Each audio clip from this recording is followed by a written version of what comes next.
Hi, I'm William, And I'm Kat, and that must mean this is info on the go. answering questions you want to know. So today, Kat, what are we going to be talking about? We are talking about opioids and fentanyl. And this was actually a request that we do. So, Well, the request was for fentanyl, but we really can't talk about fentanyl without getting into opioids. right, where it came. Yeah, because fentanyl is a part of the opioid family. So, in order to understand fentanyl, we got to understand what opioids are. You want to kick this one off, or you want me to do it? I gotcha. All right. So, what is opium? Opium is a natural narcotic substance derived from the latex sap of the unripe seed pods of the opium poppy plant. It has been used for thousands of years for its pain relieving and psychoactive effects. The history of opioids is a complex and multifaceted story stretching back thousands of years and encompassing medical, cultural, and societal aspects. So, just a quick overview here. Ancient beginnings. Opium's early use, 3400 BCE. The history of opioids begins with the opium poppy being cultivated in Mesopotamia. Mesopotamia. Mesopotamia. Yeah, I knew as soon as I said, oh man, whatever. Ancient Sumerians referred to it as the joy plant. Ooh. Um, and this spread to ancient Egypt, Greece.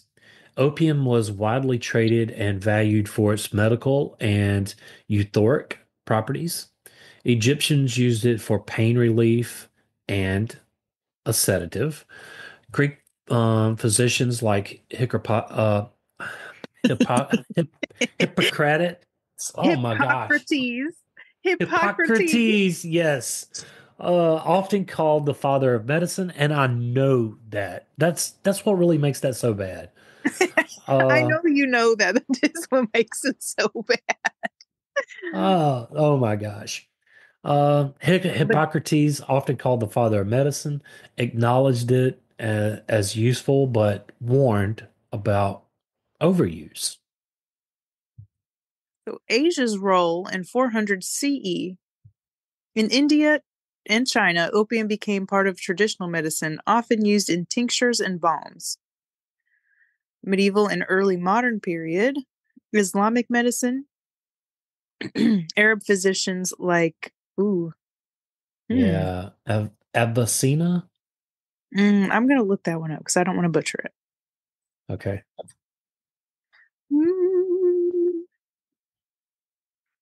Because that one's a new one for me. Yeah, I mean, and with it being Islamic, it's probably gonna drop the I. Avicena. Avicenna. Hmm. That makes sense. Avicena wrote extensively about opium's uses for treating pain and illnesses, spreading its knowledge across Europe and Asia. Renaissance Europe during the 16th century, physicians like,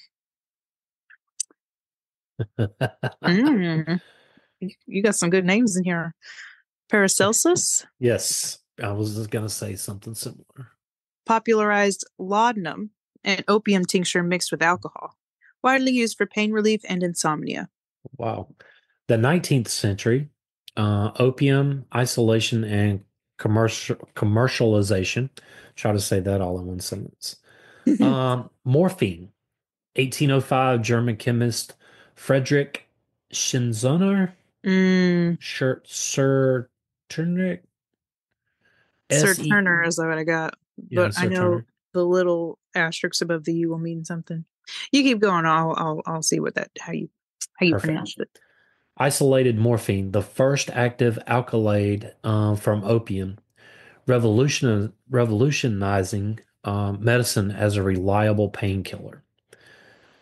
The Opium Wars of 1839 to 1860, where British-Chinese conflicts arose due to British trade of opium in China, leading to widespread addiction.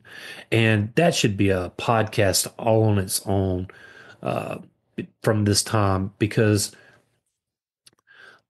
the British were taking in goods from China, but to offset the deficit, they were trading opium to like even though the China Chinese government at the time banned opium, the British were still importing it to really offset their deficit, their trade deficit with China.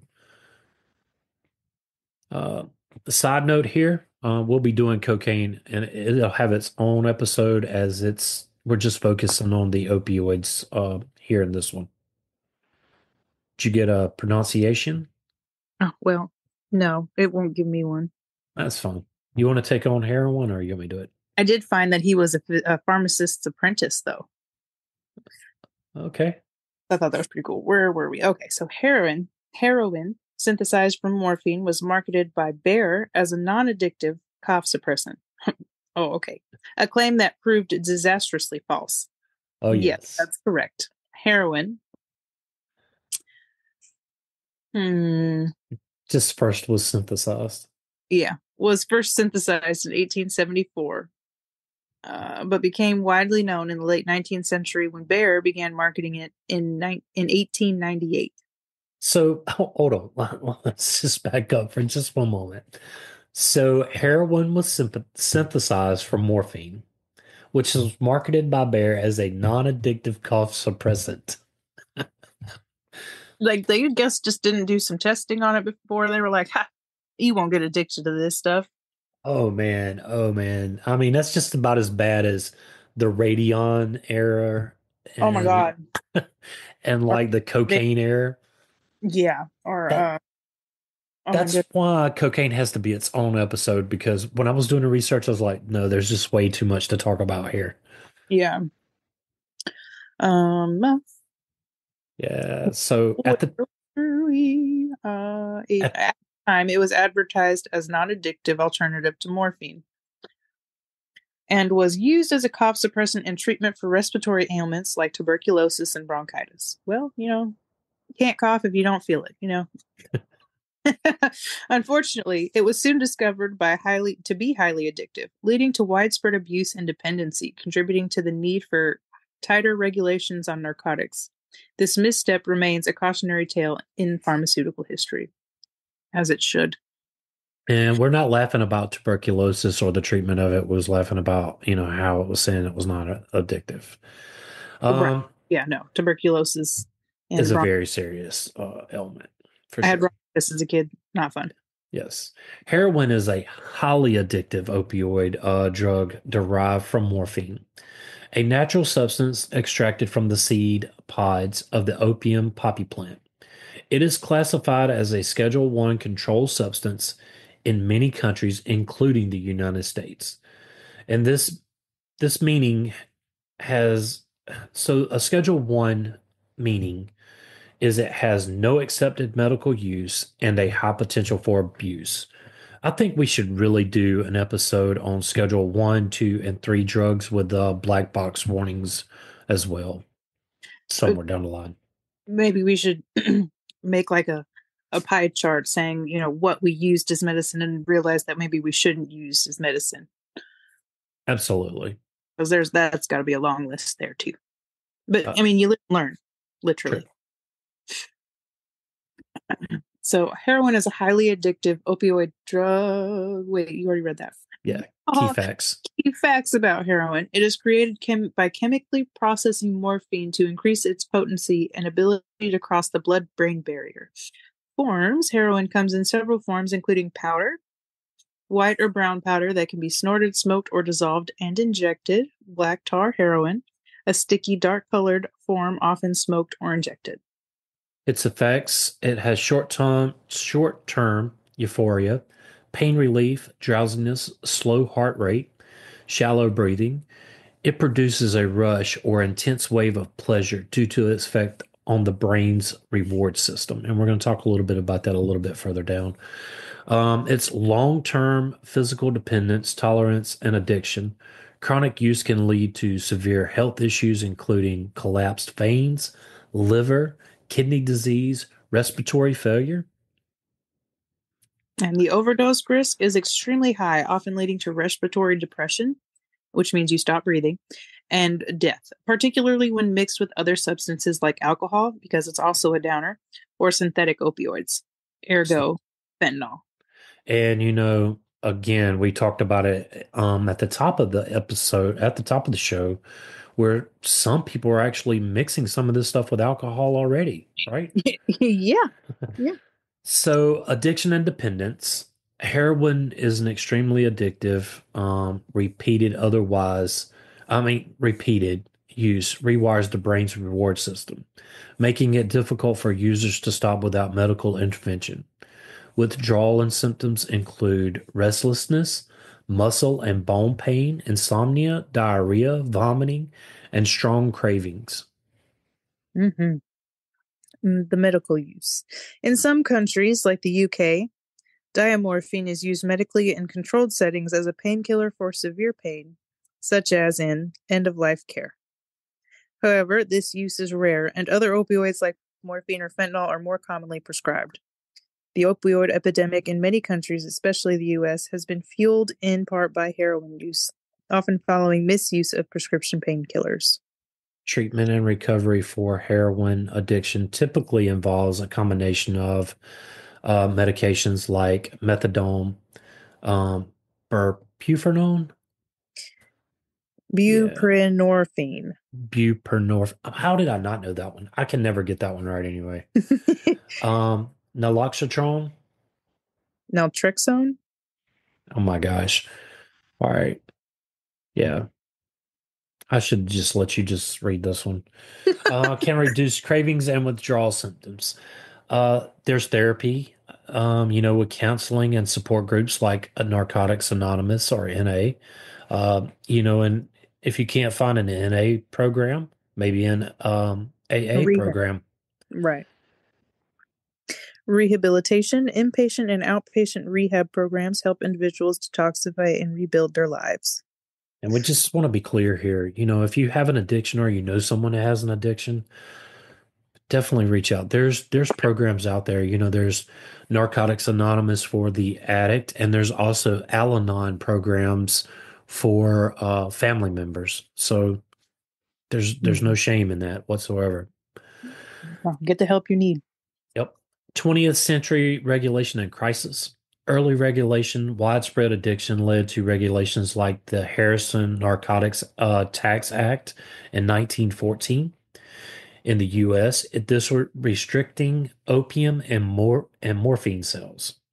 Synthetic opioids by mid-century, synthetic opioids like morphine, methadone, and fentanyl were developed, offering alternatives to natural Opiate. opiates, Opiates. opiates for pain management. More on fentanyl in just a bit. Post-war use. Opioids became central in pain management, but concerns about addiction persisted. The late 20th and 21st century, the opioid epidemic, prescription painkillers in the 1990s, pharmaceutical companies like Purdue Pharma aggressively marketed opioids like oxycodone, Oxycontin, claiming low addiction risks. Well, then Yeah. the epidemic of addiction. Overprescription led to widespread misuse addiction. Overprescription led to widespread misuse, addiction, and overdose deaths. In the U.S., the crisis escalated in the 2000s, with fentanyl becoming a leading cause of overdose fatalities. Policy response. Governments and organizations implemented regulations, addiction treatments, and lawsuits against pharmaceutical companies. I guess now that we've got opioids out of the way and how opioids became, I guess now we get into what is fentanyl. What is fentanyl? Fentanyl is a potent synthetic opioid drug approved by the FDA, Food and Drug Administration, for use as an analgesic, pain, and that's basically a pain relief or an antiseptic. Anesthetic. Anesthetic. Oh my gosh. Antiseptic is totally different. Hey, don't listen to me. I'm not a doctor. I'm Um, not either, but I do know some words. I know I'm just playing. It is approximately 100 times more potent than morphine and 50 times more potent than heroin as an analgesic. 100 times more potent than morphine. Right. That's got to That be is crazy. that is very crazy. So fentanyl is a Schedule II controlled substance under the supervision of a licensed medical professional. Fentanyl has a legitimate medical use. Patients prescribed fentanyl should be monitored for potential misuse or abuse. Fentanyl works by mimicking the body's natural endorphins. Endorphins are hormones that block pain receptors to the brain. And like heroin, fentanyl crosses the blood-brain barrier and binds to the brain's opioid receptors. This leads a euphoria and a analgesia. Mm-hmm. Unlike morphine, which takes a while to bind with the receptors, fentanyl rapidly binds with the receptors, thus creating the euphoric feeling in minutes. So wow, so morphine takes a while.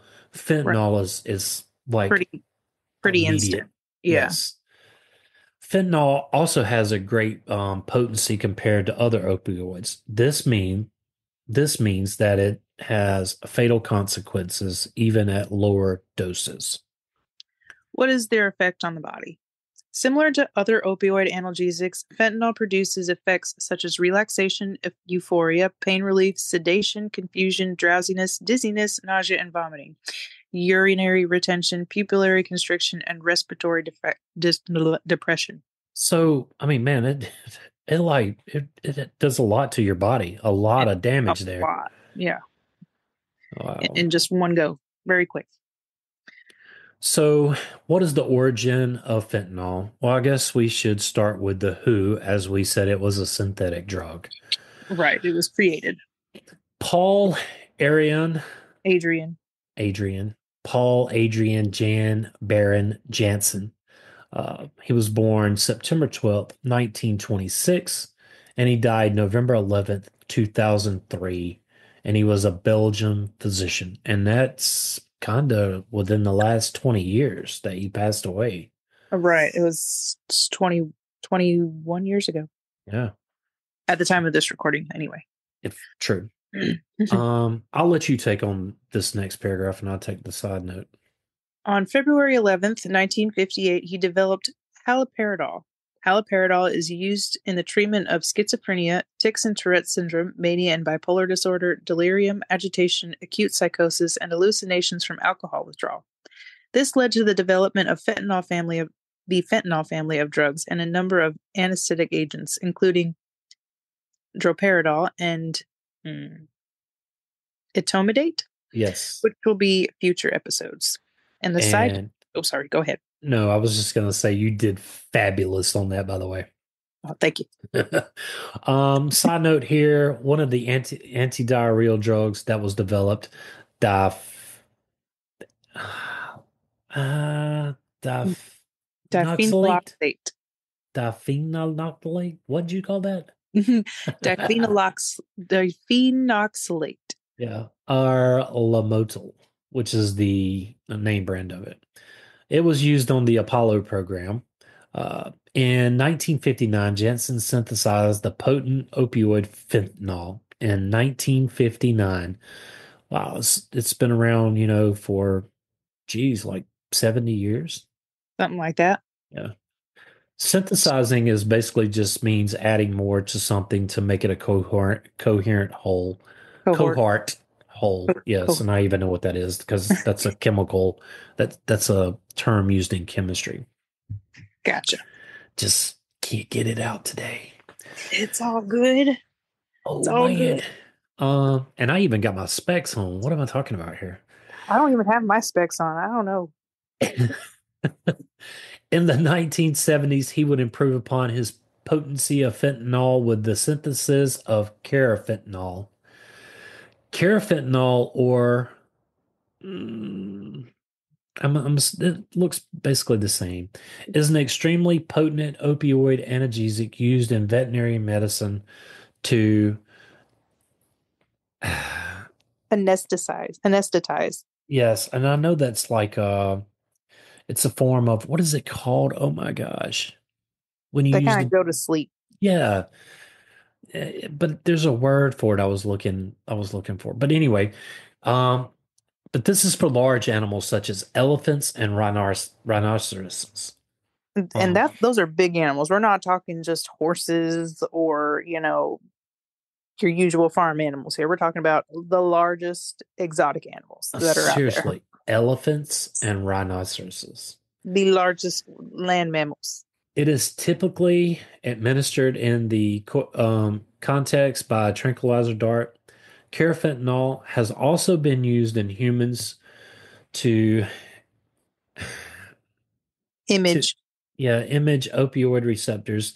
It has additionally been used as a recreational drug, typically by injection and sulfolate. I can't speak. Encephalation. Yeah, I can't speak today. Or inhalation. Deaths have been associated with carfentanil. And man, you got to be really wanting to get high to try to take on something that would take down an elephant, right? Um, and yeah, I I pray I never get to that point, and I also pray for people that are at that point. You know what I mean? Absolutely. I mean, you got to be. I mean, man, that I just can't imagine that. No, I have no reality with it whatsoever, but I'll pray for those that do. Um, you go ahead. Now let's talk about the non-regulated fentanyl. Producing illicit fentanyl is not an exact science. 2 milligrams of fentanyl can be lethal depending on a person's body size, tolerance, and past usage. DEA analysis has found counterfeit pills ranging from zero point 0.2 to 5.1 milligrams, more than twice the lethal dose of fentanyl per tablet. 42% of pills tested for fentanyl contained at least 2 milligrams of fentanyl, considered a potentially lethal dose. Drug trafficking organizations typically distribute fentanyl by the kilogram. 1 kilogram of fentanyl has the potential to kill 500,000 people. Wow, think about that. So the kilogram, 1 kilogram can kill 500,000 people. And and if you're buying drugs on the street, there's no way of knowing if it has fentanyl on it. There's No, I mean, fentanyl tests that pharmacies sell now, just so you can test it. right. Yeah. I know Walgreens has them. I don't know about, I'm sure other uh, Retailers. retailers have them. Um, I guess the um, safest thing here would be not to take anything other than what is prescribed to you, because what we're talking about here is illegal, the non-regulated fentanyl, right. and The which stuff that they can, I mean, even if you're trying to just buy your heroin or your meth or anything like that, they can cut it with fentanyl and kill you because you're not even expecting that. but the drugs you get from your pharmacy, they're going to be safe for you. So we're not talking about that fentanyl. Mm-mm. It is possible for someone to take a pill without knowing it contains fentanyl. It is also possible for someone taking a pill knowing it contains fentanyl, but not knowing how much is in it. And again, we just talked about what the lethal dose is. Right. And I think if you go to the DEA website and they have a penny sitting there and they have a lethal dose of fentanyl beside it, and it's not even a quarter of what the penny is. So just think about that. Like that, I can't even put that in perspective. That's crazy. That's crazy. According to the CDC, synthetic opioids like fentanyl are the primary driver of overdose deaths in the United States. Yep. I definitely have a friend of mine that passed away last year from an overdose. So Sorry to hear that. it it I is what it is. I, I know someone in my family that has fentanyl addiction too, and you know, I think it's more widespread than this is one of those that is really definitely out there for sure. Right. Right. Most certainly. So how is it consumed? Sorted, snorted, sniffed, sorted. Oh, sorry, Jesus. Snorted slash sniffed. Hey, wait. Smoked. Hey, Kat, let me help you out here. Snorted, sniffed, and smoked. Right. Orally by pill or tablet. Spiked onto a blotter paper, patches, sold alone or in combination with heroin and other substances, has been identified in fake pills, mimicking pharmaceutical drugs such as oxycodone. So, in other words, they're making the stuff that is scored and numbered like regular drugs, right? Is that what you're saying? Right. Right. So they make it to look like something that it's not. Mm-hmm. Wow. So, what are the effects of an overdose? Um, Overdoses can cause stupor, changes in pupil size, clammy skin, cyanosis, coma, respiratory failure leading to death. The presence of a triad of symptoms such as coma, pinpoint pupils, respiratory depression strongly suggest opioid intoxication. Can you imagine being a police officer now? I mean, you have to know what symptoms you're looking, or a first responder, not even a police officer, right? Uh, Right. Ambulance, or even if you have someone in your family. I mean, uh, I know you and I both know that has someone in their lives that, just recently passed away from this, Right. and I I mean, you just have to know what to look for. And half the time, they don't even know they're taking a lethal dose, as we talked about before. There's no Right. way of knowing what, They think they're just taking their usual normal stuff and then bam, they're dead. yeah, because I mean, you could, ah, man, it just doesn't take that much to, to overdose on. It really does not. Right. Um, So, Naloxone is now over the counter. It used to be by prescription only, or you could go to your pharmacy and ask for it. I do believe in all 50 states now, that's, naloxone yeah.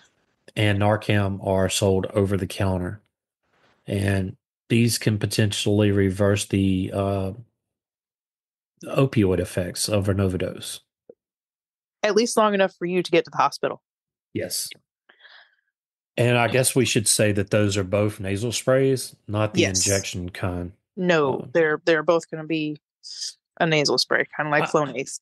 I guess I should have looked it up. If you could still go to your pharmacy and ask for the injection. Hmm. Um, I'll do that. uh, Unless you want to do that, and I can go, and it doesn't matter to me. you can look it up. I'll go on and close this out until you can get us an answer for that. All right. Today, opioids remain vital for pain management in medical contexts, but are also associated with significant social changes. Right. Um, Balancing access for those in need with preventing misuse continues to be a global issue. In other words, there is a need for opioids and there is a need for them to be prescribed. But there's also a need to make sure that we're preventing misuse when doctors are prescribing these opioids. As we've talked about at the beginning, these are addictive drugs. Yes, there are four types of naloxone. The Evizio autoinjector is available without a prescription at CVS, Duane Reade, and Walgreens. That's the nasal spray. Mm. Oh, is it? Okay. Yeah. I guess I just need to know what Evizio is. People can continue to obtain injectable forms of naloxone by prescription in pharmacies. So you have to have a prescription for the injectable kind. Okay. So, I mean, if you know someone that is on opioids and has the potential to overdose on fentanyl, that might be something you want to talk to your doctor about for sure. Uh, this history underscores the dual nature of opioids as both life-saving and potentially harmful substances. Fentanyl, like most opioids, are highly addictive drugs. If you or someone you know needs help, there are resources available. The U.S. Substance Abuse and Mental Health Services Administration, SAMHSA, National Helpline at 1-800-662-662-HELP. And we'll make sure we put that on the Facebook page when this episode drops. Kat, that's all I have on opioids and fentanyl. That was definitely eye-opening. For sure, for sure. Hey, don't forget to follow us on Facebook at Info on the Go. Like us wherever you get your podcast. Leave us a review, and I will not butcher it. I'll let Kat read it. I will try not to butcher it. I'll do my best. That's all I have, Kat. What about you? Same. I'll catch you later. Later.